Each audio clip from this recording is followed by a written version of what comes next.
Hello guys, আবার চলে আসলাম একটা ছোটো মিনি ব্লগ নিয়ে। অনেক দিন সেইভাবে কোথাও বেরানো হয়নি, ঘরের মধ্যেই থাকা হয়, চ্যাম্পকে নিয়ে দিনটা কেটে যায়। তাই অঙ্কি অনেক জেদ করছিল যে চল একটু কোথাও নিয়ে বেরা, ভাল লাগছে না, একটু খেতে দিতে যাই, একটু এনজয় করতে যাই, মুডটা ভালো নেই। তো আমি বললাম চল তাহলে বেরানোই যাক।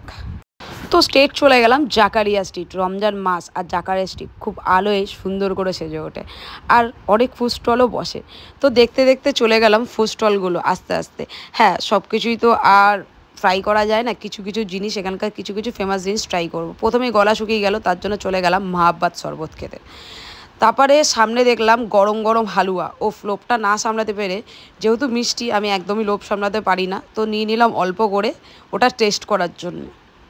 তো খুঁজতে খুঁজতে ওখানে পেয়ে গেলাম ওখানকার একটা ফেমাস ডিশ, সেটা হচ্ছে হালিম। ওখানে দাঁড়িয়ে থেকে হালিমটা আমি টেস্ট করতে পাইনি ভিড়ের কারণে, তাই পার্সেল করে নিয়ে বাড়িতে চলে আসলাম।